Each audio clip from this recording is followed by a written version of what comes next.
Hello, everybody. Here we are again with our live webinars happening every single Thursday at this time. So far, so good. We have hosted really nice events. Today, we have one that is like really important, especially for people that are in the startup moment. You know, if you are a startup, if you already have a website and you want to improve and you want to really break through the digital noise that we have right now, this is the right event for you. So we're happy to welcome you and to let you know that every single Thursday we're going to be hosting these live stream webinars, which means that it's really not recorded. So you can feel free to post any questions or comments here. We're going to reply to absolutely everything as much as we can during this event. And always remember that everybody who's going to present is available for follow-up on one-on-one calls absolutely for free. So today, I'm really happy to welcome Kamila and Maria. They are both part of the expert pool. Hello. Hi everyone. Thank you, Maria.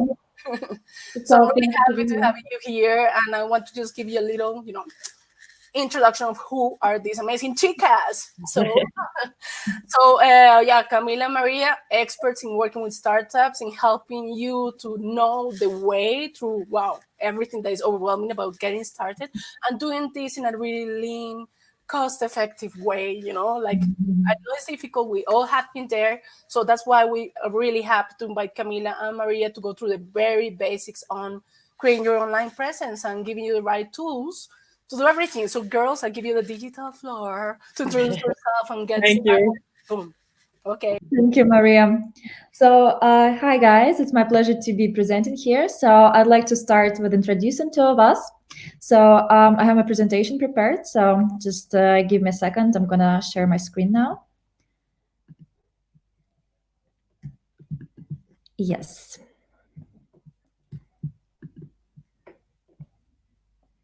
Yeah, we're back, I think. Yes, perfect. So that's us. So my name is Kamila, and I'm here together with my colleague Maria. So we're experts in digital marketing and startup development. And so I want to tell you a little bit more like how we started. So we had our own startup from 3 years back, and that's how we got involved with the whole startup scene and got very enthusiastic about helping other startups grow and develop. That's why we're really passionate about the topic of talking with the startup owners to figure out what their needs are and helping them establish their digital presence. And today in our presentation, we hope that you learn a little bit more how to use this time to actually take your business to the next level. And so the topic I would like to start with is virality. So we decided to separate this presentation in two parts. The first one I present myself. It's virality. It's about how to take your business to the next level with the help of digital tools to make sure people actually know about it. And after that, my colleague Maria, she will tell about usability. So how do you optimize your platforms to make sure that the user experience is comfortable, that people understand what you try to convey, etc. And why I believe that virality is an important topic right now is because right now you have a lot of stage, much more than before actually. So people pay a lot of attention to digital mediums at the moment. And so not everyone is benefiting from it, because if your mediums are not optimized, if your message is not clear, then people just going to bounce off. However, you can use this time to your advantage and use digital tools to make sure that your message gets distributed.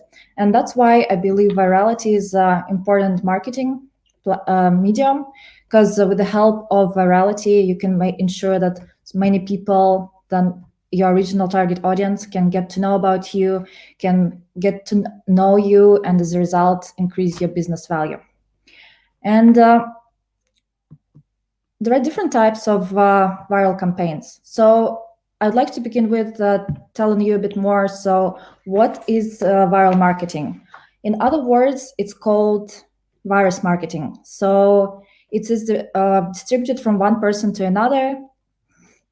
And it involves all marketing activities which allow you to generate interest and potential sale of a brand or podcast through a product through messages that spread like a virus. So you probably know the most popular virus campaign of these days, the coronavirus. So with the help of viral marketing, you can get your business probably not as popular as coronavirus, but hope it will get close to that. And naturally, due to the nature and ease of spread, the viral marketing can be used through social media, platforms such as Facebook, Instagram, etc. So sometimes you can create virality naturally. So you just create a video, some kind of post, and it encourages so much attention, so people actually start sharing it naturally. However, that doesn't happen often, and a lot of times you need an extra push to promote that. And that's why I'm going to tell you about the tools you can use to push this message across. And there are different types of viral campaigns. So there are referral campaigns, influencers, viral contest or raffle contest, gamified leaderboards points, and milestone referrals.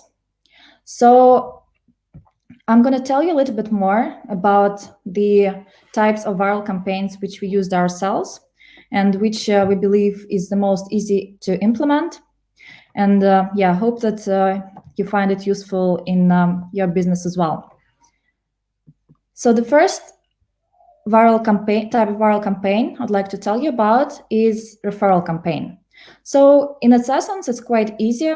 The concept itself is very straightforward. So you just, if your customer enjoys the service, you encourage them to not just keep it to themselves, but also share it with their friends or family and give some kind of incentive for them to do so. Well, the concept is very simple, but it's resulted in a lot of success by many startups. So for example, you probably all know about referral campaigns, which caused some startups to grow from like 0 to infinity. For example, Uber rideshare. So the idea was that the client of Uber gets a referral, which he shares to a friend, and then he gets a discount for a ride, and his friends get a discount as well. And also Airbnb and Dropbox is probably our classic examples. So this, yeah, as you can see, that does result in quite great growth for a company, but you might start to wonder how you can actually use it for yourself. So it's quite straightforward, actually. So because there are several platforms which you can use to make sure your users refer other clients, like their friends and family. So the platform which we used ourselves is called Referral Candy. And then the idea is that in the best case scenario, you don't offer incentive to just like the new client, but also give something in return to the person who is already with you. So give them extra incentive to share. And we use it in our startup. So when we had barely any client base at all, we started having new clients. However, we saw that it was difficult to reach out to the new segments because, yeah, we didn't provide them enough incentive. However, with Referral Candy, in case of our startup, we were involved with co-working spaces for students. So our idea was that when somebody comes to us for a visit, we tell them that, okay, if you bring a friend, both of you get 50% discount. So it helped us to reach out to like much wider segments. And yeah, that worked to our advantage. So in the end of this presentation, I'm going to share you the list of tools. So yeah, hope you find it useful. Another type of viral campaign is social media contests. So in context of our startup, why we decided that could be something useful for us is that it allows you to involve in a really interesting, gamified way for people, your clients, to share your message, but it also gives them freedom to choose how they want to share it. So it doesn't just tell them like, okay, share a Facebook message, but instead it gives them different ways. So for example, as you can see on on this slide, it can be Instagram post or tweet or Facebook. So it's very useful if you want to develop different kind of social media. So for example, for us, that was the goal to develop like our Facebook and Instagram and email list. So that's like the options which we gave to our clients. And so when these points are accumulated, you can give them either some kind of discount or bonus. So incentivize them to keep sharing the content. So after that, I'd like to tell you a little bit about influencer marketing, which is also a type of viral campaign, but however, it's a very different topic than the other ones I told about, because yeah, actually it can be considered like the whole separate area of marketing. However, it's also like can be used as a part of your viral strategy, because yeah, if you have influencers in your area and they spread the message, then your growth can be exponential. There are certain opportunities and risks involved. So the opportunities, yeah, as I told, once you find the right influencer with the right audience, then you can reach the number of people much larger than your original existing audience base. However, the risk is that there is human factor involved, so you cannot guarantee that the way the influencer shares your message is the way you want it to be shared. So you have to be a little bit cautious. However, the research says that influencer marketing is a very beneficial tool, and 89% of marketeers who decide to go for it, they actually believe that it results in an increase in return on investment. However, if you decide that influencer marketing should be a part of your viral strategy, you have to keep in mind that you shouldn't just look at the numbers. So let's say you found a person who has a lot of followers and who has a similar target audience which you want to focus on. Don't look at just like the number of followers he or she has, but instead use the special platforms to see whether there is like right engagement, and whether like the message he shares actually reaches the people. So because it's very easy with the help of marketing automations just to create some fake numbers which don't result in much actual increase in awareness or sales. Well, there are ways to actually check how effective the influencer marketing is. So for example, you can create special promotional codes and make sure that influencer mentions it within the advertisement. And this way you can actually track how much increase in sales it resulted. So yeah, these were the several types of influencer marketing campaigns. However, these are just the tools, and yeah, they don't in themselves ensure that the message which you want to share gets distributed. But the core of the virality is to create the message which people would want to share. So don't try to be overly promotional. So like the message is the key, and try to think like of something which would be interesting for your target audience to share. So if it's like the post where you like say how great you are and encourage people to spread it to their like family and friends, then it's probably not going to work. But think about something which encourages emotion. And this way, people are much more likely to distribute this message because, yeah, it evokes in something, whether it's, yeah, something current, like a current event, which they can relate to, whether it makes them happy, whether it makes them sad. Just make sure it's something interesting and not overly promotional text. And also don't try to be spammy. So try to provide some value first, because that's the key to encourage virality. And the message has to be simple. And yeah, just think about, you probably know some viral campaigns which get famous overnight. They are probably not many of them are actually promotional, or you don't think first place like, oh, they're trying to sell something to me.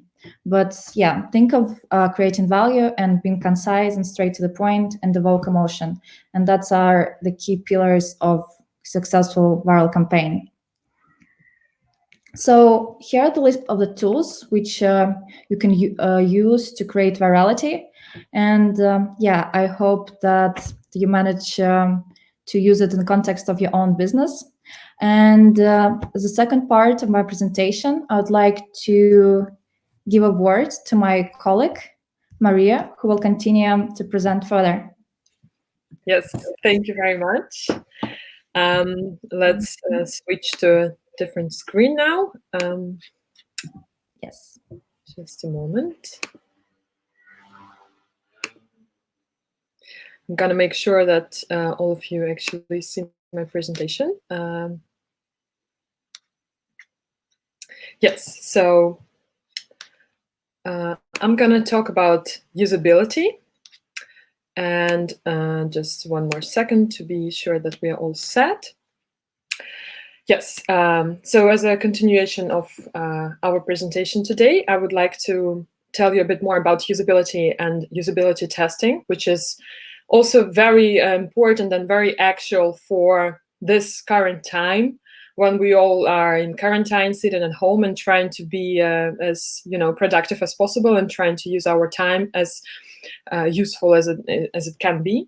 So probably many of you who own the business want to use this time to increase the quality of the business, of the website, of the system that you are delivering, or maybe you're working on it. Maybe you want to create something. You want to use this time to start a business.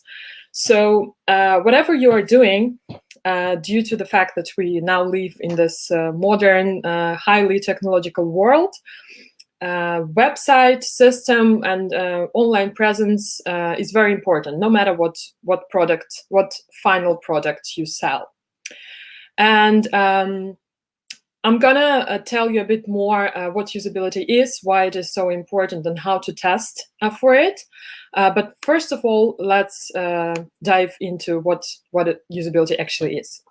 So usability is basically the ease of use of a certain object, such as tool or device. In our case, we're going to talk about websites mostly, but it can be a program or software basically usability is a degree to which this program, software, website can be used by a specific consumer to achieve certain goals. And in UX design, which is user experience design, one of our main goals, of course, is to achieve high usefulness of the system, because we want people to use it. And usefulness consists of two main parts. And I'm trying to go to my next slide, but oh yeah.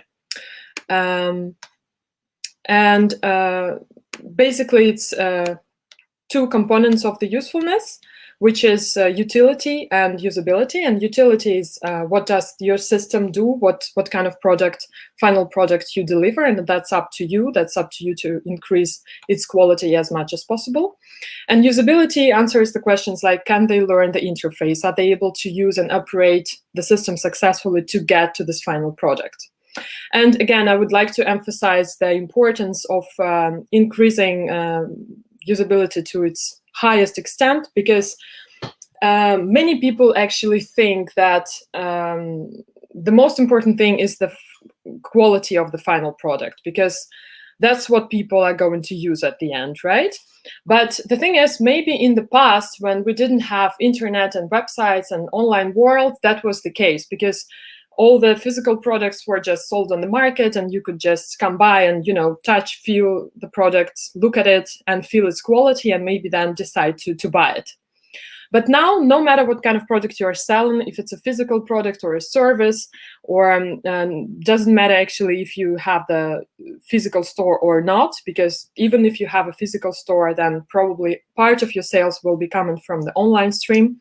So it's very useful to have the website, the system with high usability. And that's why we need to do usability testing. And also for usability testing, there are more reasons, because if we go into technical issues, because first of all, why you need to do usability testing is that you are not the user.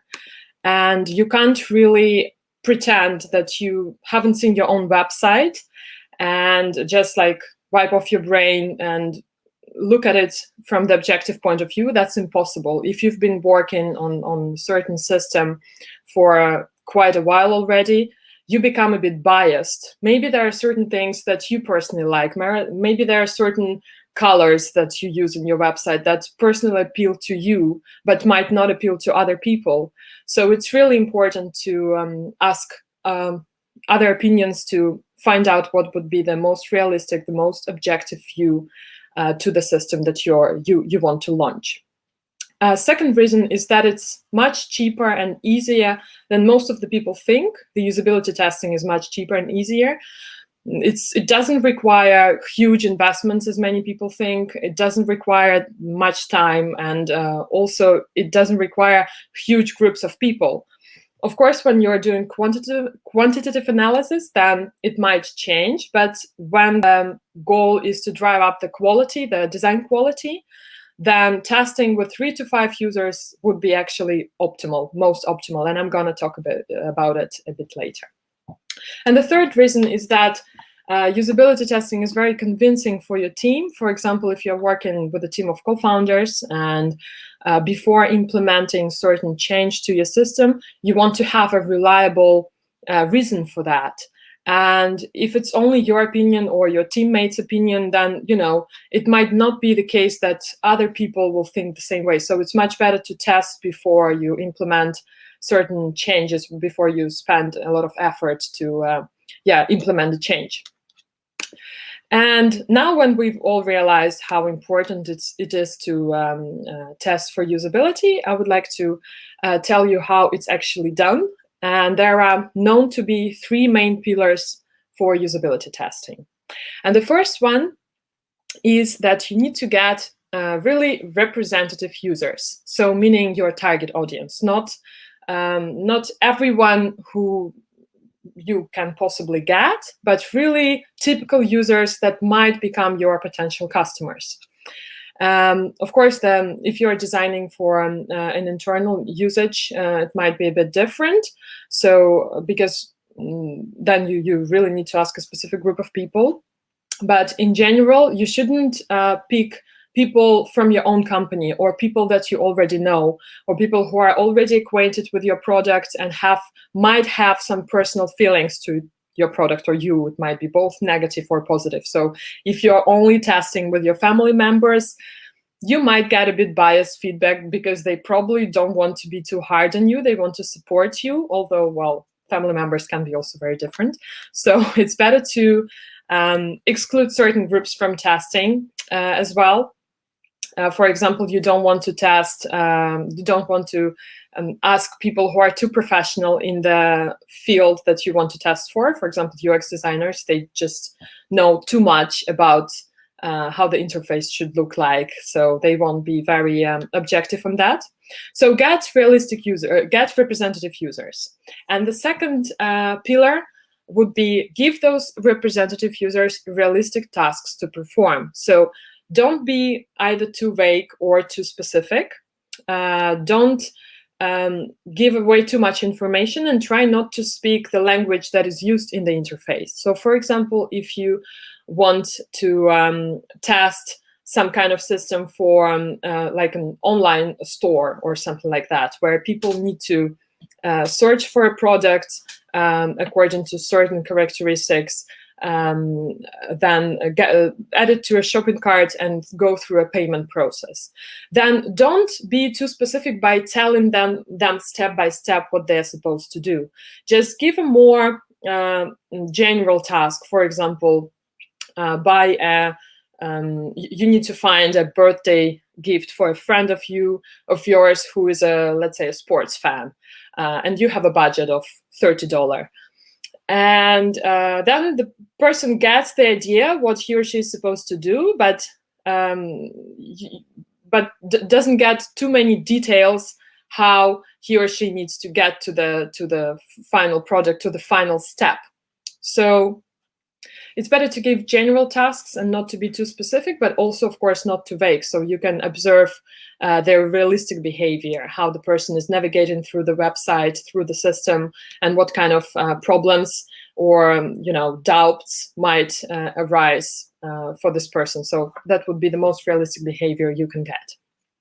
And the third pillar is you really need to sit back and observe or listen, in case you're testing in real life, what the person actually does or what the person actually feels without interfering too much. So you either need to have a skilled facilitator on that, or if you're testing yourself, then don't interfere too much into what the person is doing, because then you might help him or her, or, again, give away too much information. So, and as I've already mentioned, the best thing is to test with 3 to 5 users. Again, in case you're testing for the design quality. And as I've already mentioned, many people are mistaken that usability testing is costly and complex and requires huge budget and a lot of time, which is not true, because best results come from testing with a small group of people. And why? Basically, because with the first user, with the first and second and third, maybe still user, you will get like most of the information that you will be getting will be completely new, especially with the first and second user. And everything will be interesting and useful for you to implement. But after the third user, the information overlap will become already big enough. So after testing with the fifth user, it will be just a waste of time. And of course, people are different. So different people might notice different things. But in general, human beings have certain psychological patterns, and we react on certain things, certain colors, certain objects in a similar way. So you don't need to test with hundreds of people if you want to, decide on what kind of button you want to put on the website, or what kind of color, what kind of objects you want to use there. So 5 users is completely enough. And the best thing you can do after testing with 5 users is just to stop, take the information you've already learned, apply the necessary changes, and make a new version of the website. And then you can test again, maybe with another group of 5 people, and keep going like that until you have budget, or until you run out of time, or until it's just all clear and set for you. And to prove this point, I would like to use the example from nature, a funny one. It's called, it's basically about hunting, and it says that people, animals in nature hunt for food in a similar way that humans search for the information. And this is very similar to the information for agent theory. And to prove that, I would like to use this example about rabbits and a fox. So imagine there are, in some forests, there are 2 ponds with rabbits living there. So there is pond A and pond B. And there are 2 rabbits on pond A and 4 rabbits on pond B. And the question is, where should the fox go? I think the answer is very clear. Of course, the fox should go to the richest hunting grounds, which in this case would be pond B, where the amount of rabbits is bigger. So, but what if the fox went there and have eaten 3 unfortunate bunnies, and now there's only 1 left? So what should the fox do? Stay on the pond B to try to find that last rabbit and eat it, or move to a different place where the chance to have a good dinner is slightly bigger? So the answer is the fox, of course, should go to a richer hunting ground, to pond A, because there is a higher probability that the fox will be happy at the end. And that's the same idea with testing for usability, because we shouldn't hunt to extinction every last usability problem in the first version of our design. Rather, we should just stop after a while and move to richer hunting grounds, which in our case will be version 2 of our design, because there will be just simply more information to discover, simply more things to learn. So, now, when we've talked about ways how to test for usability, I would like to share some very useful tools with you, how to actually do usability testing that can help you with usability testing. And we have quite some experience with those tools ourselves, so we could definitely recommend them. And if you have any questions about how exactly they work, you can ask later on. And the first one I would like to start with is called Hotjar. It's probably the easiest and the most simple one to use for even for a beginner. You just put a pixel on your website, and it helps you to analyze the behavior of the users on your website. And it's really good for testing for it doesn't give you a deep analysis, but it's really good for testing for CTA's call to actions, if they work or not, or if there are certain things that might appear clickable on your website but are actually not clickable. So then you can see that maybe people try to click there, but it doesn't lead anywhere. So maybe you should put a link there to increase the usefulness. And to give you a practical example, I would like to show you a case analysis of agency website. So let me see if I can screen share that to you. So let's see. So this one is a heat map. So this is a Hotjar. We have an account there, and it helps us to analyze the behavior of users on our website. And with a heat map, you can see where people click the most and where they spend most time. So for example, you can see that the word growth was very clickable, and people associate this word with something that is actionable probably.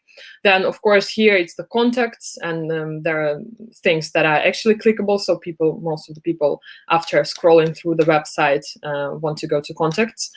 And then also development, marketing, all those words supposed to attract the most attention. So maybe we should think about making those things clickable, which would increase the conversion.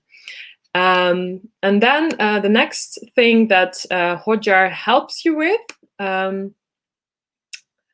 let me show it to you as well,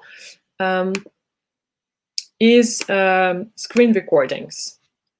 I hope you all can see it. If not, then maybe we can leave some links on how that works later on. So this is the screen recording of an average user on our website. And through the screen recording, we can see, again, how the user behaves on the website. So where does the user spend the most time? Where does the user go from where? Like where the user exits the screen at the end? What makes the user stay? Which pages makes the user stay, and which page can make the user exit the website? So this is really useful, and you can really see it in minutes as well, how much time the user spent on your website or on each page. So I would definitely recommend it, this tool for everyone who wants to increase the usability of his or her website. Let's go back to the presentation.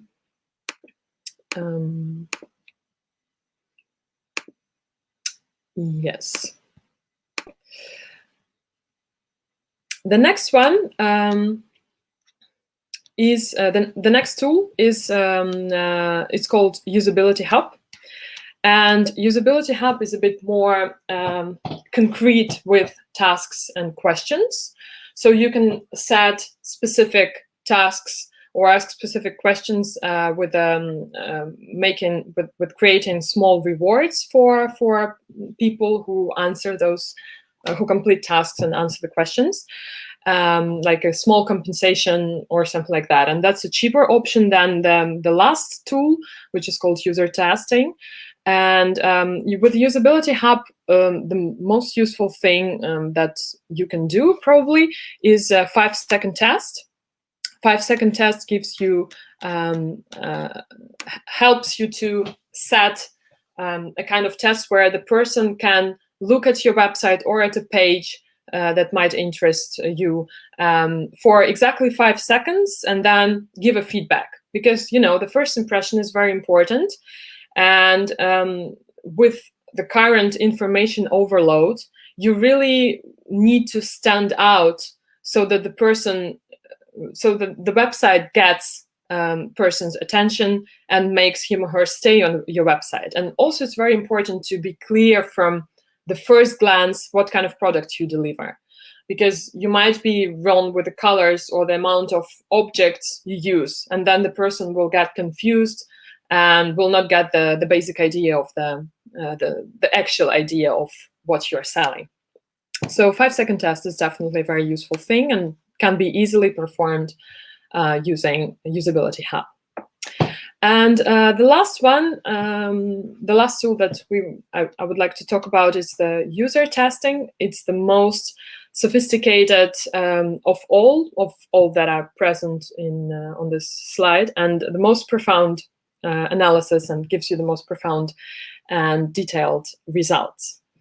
And user testing is, of course, more complicated and more expensive, and usually it's used for bigger companies, for example, booking systems or airline companies, which really need to test for this complete holistic user experience.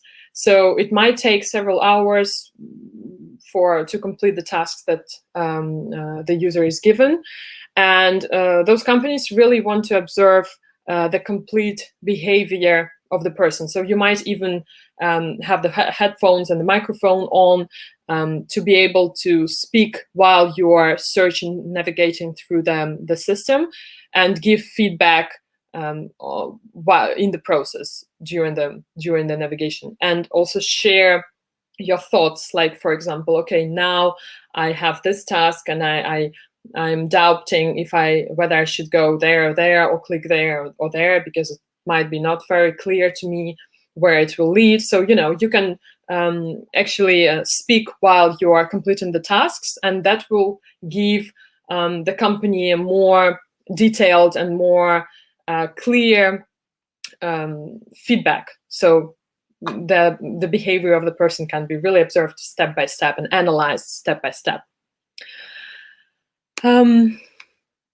Then, okay, this was already done. And just coming back to things that are important to be tested with usability tools. I've already mentioned CTAs, call to actions, and sometimes there are buttons that are that look like they're supposed to be clickable. For example, we usually associate red color with something actionable, and words like start or something that calls you to action. People usually want to click on that. So it's really important to make those things actually clickable, because people otherwise might get confused. And as you can see on the slide, there was a case study of Optimal Energy company, and when they made this button saying start clickable, the conversion rate of them increased with 123%. We've already talked about Usability Hub and user testing. And as final remarks, I would like to share some nice tips with you how to increase engagement of usability testing, because maybe you've already tried to do some usability testing, but you didn't get enough attention and not enough amount of visitors, or the questions or the answers that you got were not very elaborate. So a good tip would be to use fun questions and gamification elements. And it's proven to increase your response rate with up to 78% or more. And as an example, I would like to show you a few questions that can be rephrased in a more engaging way. So, for example, instead of asking what clothing do you like to wear, you could ask what clothing would you wear for the first date? And then instead of asking a very general question, you can really narrow the situation down to a very important event where the person anyways will wear something really nice and something that he or she likes the most out of his or her wardrobe. So this makes it easier to answer the question and also more fun. Or other examples, how much do you like certain brand? It could be rephrased into how happy would you be to wear certain brand's name on your t-shirt? and then you can put a scale from 0 to 10, for example. That makes the question more specific and easier to understand and easier to relate to. And the last one, describe yourself. Describe yourself in exactly 5 words. Instead, describe yourself, because describe yourself is too general, too broad, and you might feel like, oh, I don't want to do that because I don't know what is the limit, and I don't want to waste my time on that. But describe yourself in exactly five words adds a gamification element again, and it becomes fun. Like, yeah, what would be the 5 words that describe me the best? So this was tip number 1, and tip number 2 is to remove distractions from your website. So sometimes you tend to think that you want to, explain as much as possible about your product, to put as much information as possible, so it's more clear for a person. Also with objects and with images, the same thing applies. If you put too many things on your website, it might just become too confusing. And this is a very nice example from the Dolce & Gabbana brand, who had this commercial with a beautiful Scarlett Johansson, Hollywood actor, which, of course, everyone would think that is a great idea.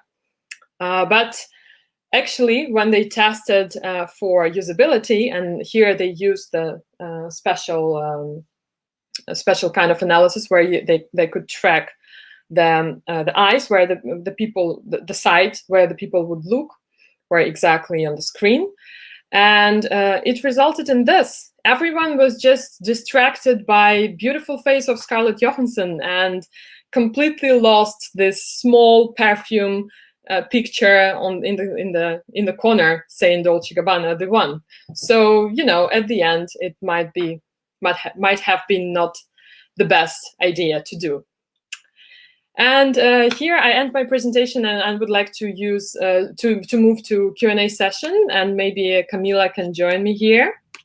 Yes. So yes. Thank you very much for your attention, and I think we're going to go through the questions that we have right now. Kamila, if you already know the questions, then go ahead. I'm going to have a look now. Yes, so hi, Maria. Welcome back. Okay, yes, so let's go through the whole questions that we have on, on Facebook comments, and in general, girls, before we start with this, bravo! Thank you. Good, really good, because sometimes like to get started with this is, as I said before, really overwhelming, and like to simplify knowledge in that way so you can immediately have like something actionable out of these events is basically the goal of hosting events with experts that can simplify knowledge in that way. So congrats, girls. Yeah. Great. So get started. We can read the questions, Kamila, maybe, and then we see who can reply. So yeah, I see somebody was asking for influencer platform. So the one I can recommend, it's called Webfluential, and why I believe it's a good one, because yeah, there you can see influencers in different fields, so you can like sort them out based on that, and then you can see metrics as well. So yeah, like as I told, like one of the biggest challenges is actually like look at the ratios, not just like numbers. That like somebody has 1 million followers, but then if the same person has like 5 likes, then it's probably not really an influencer you're looking for. So with this kind of platform, yeah, you can find someone who feels who can get you the right results. Great. About UX, we have a question for Maria then. So if people have users from different locations, and you mentioned the importance of color or like, like different aspects to attract people, how can we measure that? Like how can we approach the UX testing when it comes to different cultures? Oh, yeah, that's actually a really good question. Because indeed, different people, different mentalities or cultures can perceive things in different way. But I would say that it's very important to first define your target audience. So really to identify what would be the most typical user of yours. And there is a very good marketing exercise that you can do, is defining your personas. So you every business should do that. Best is to come up with about 3 customer personas, so the most typical users that you are targeting. And then according to and you really need to write down all the characteristics of those personas, like age, gender, lifestyle, all kinds of things, the preferences, I don't know, in color, food, whatever. And according to that, you build your website, your system. According to that, you use the colors, you choose the right colors or elements or anything like that. Because those users will be quite typical in any culture or in any location. It's just up to you to define them as narrow as possible. Plus, it's also possible to, to set up your website in a way that, depending on where you open the website, you see a different content, right? So you can even create custom landing pages that go, in line with that buyer persona. Exactly. Segmented by location, right? Yeah, you can do A/B testing as well, and lead different people to different pages according to the personas that they belong to. So yeah. Great. Here's a question for you both. So you can speak both or whatever, about what do you recommend for companies during this time of crisis? In the end, the whole title of this event is about standing out, like breaking through all this digital noise and standing out with a unique value proposition and using all those tools to increase results. So how can we increase their engagement during this time? Well, I think, the answer to this question, it's not like in tools itself, but like in general message which you want to convey. Because like, as I told, people spend more time online. However, the saturation of digital sphere is like also very high. So it's very important to be authentic and just like be honest instead of trying to oversell, but instead like trying to have an honest conversation and encourage people to participate in it. Because right now a lot of people are going through challenges, everyone is struggling, and just be honest with your target audience and try to speak about their needs and about their challenges instead of trying to oversell and profit on the crisis. Yeah, exactly.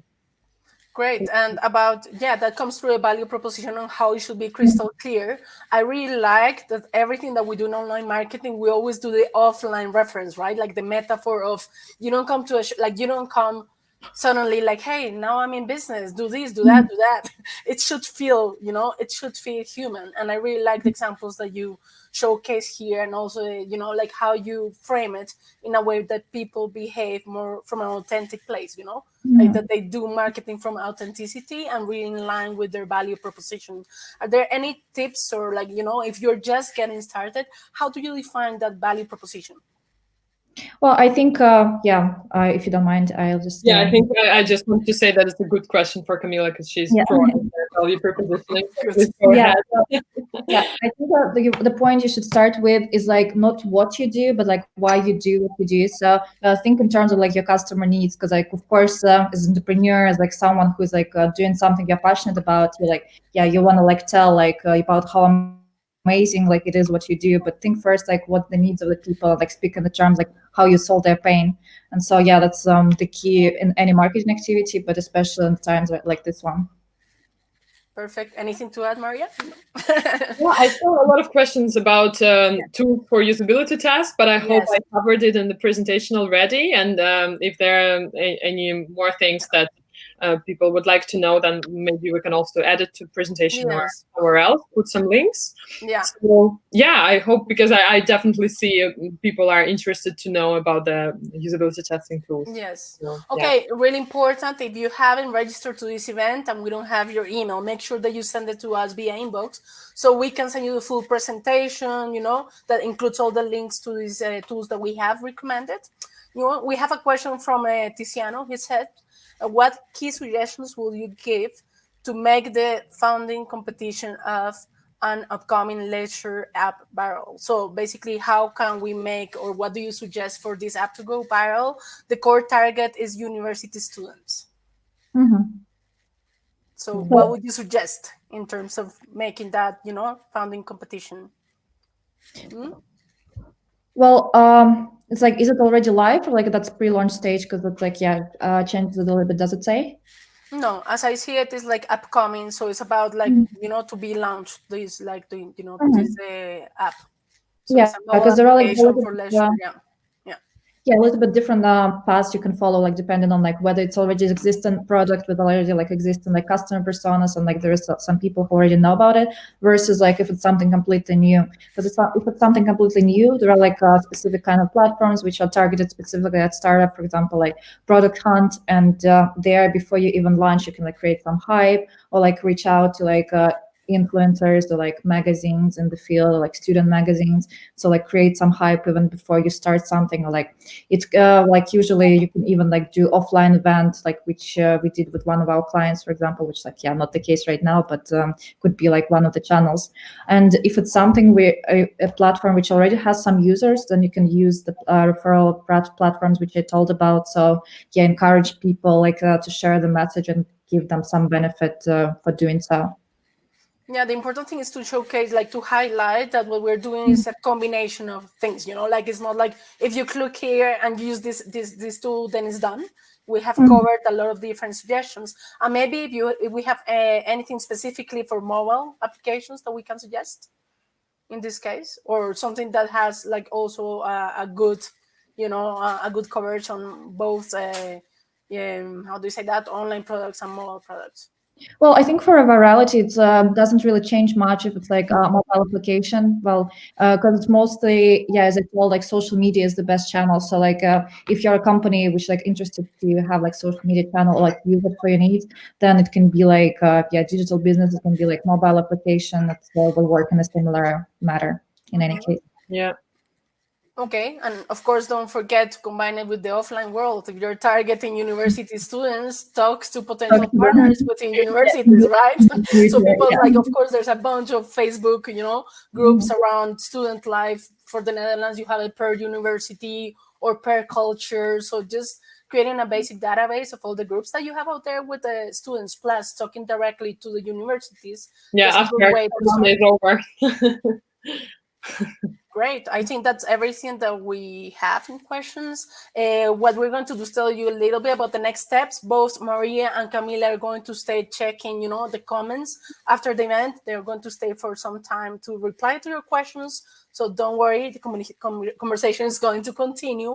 Apart from the offer that we set in the beginning, we are going to host this 33-minute call with both Maria and Kamila. So if you just click on that link, you will access to our Calendly event where you're going to be able to have one-on-one feedback on whatever you're planning or doing or planning to do in the future. Yeah. So that's the important thing, that that we're really accessible, and that we also have develop a special quarantine special.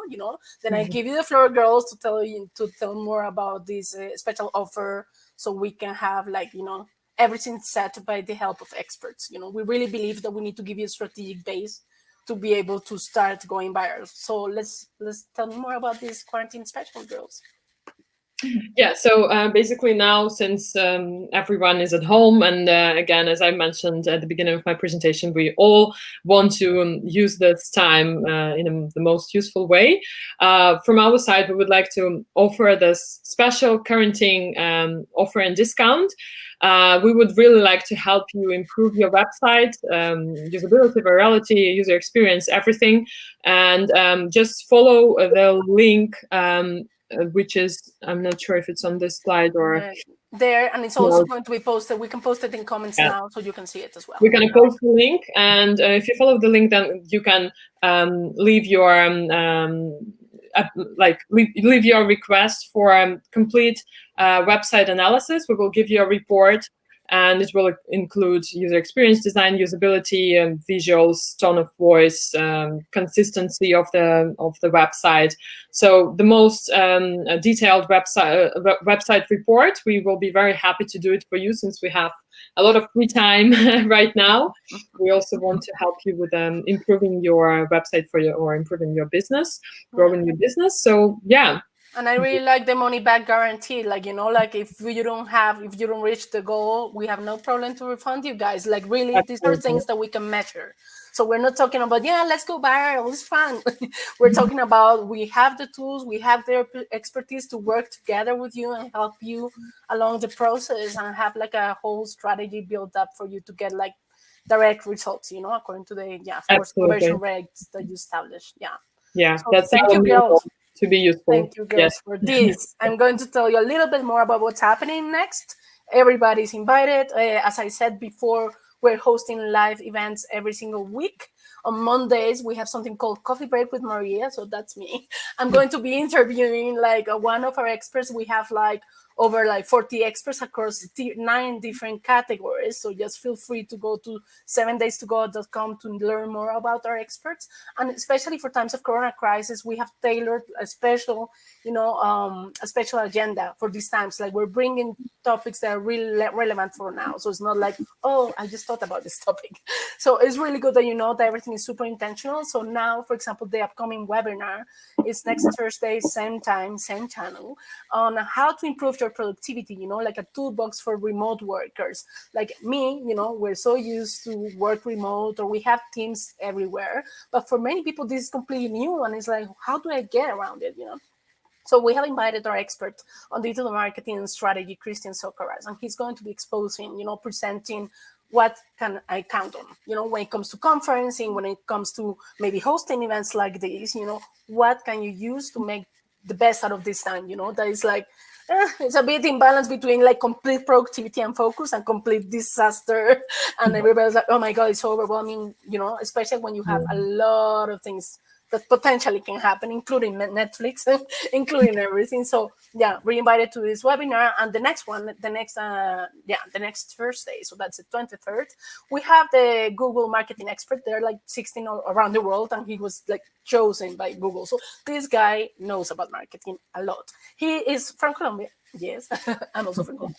And he is going to give us a checklist on how to get started with your e-commerce business. Yeah. So really like 1, 2, 3, 4. We really need it. Sometimes it's like, duh, I know this, but it's always good to go through a checklist that you see that you're covering everything for success, and once you're there and you're published, that you continue measuring and improving your performance, like now we presented with Maria and Kamila. So we're trying to integrate, and if you see our timeline, you saw it that we started with people who are in service businesses. Now we're talking about products, or if you have a service that you already understand what is your pricing strategy, that's really great, like, so you're super invited to our upcoming events, and to leave all the questions for Maria and Kamila. Thank you, everybody. Please make sure that you follow us and that you share the email with you. Girls, thank you. Thank you very much for your attention. Thank you for watching. It was a pleasure. Thank you, girls. Great to Okay. hear.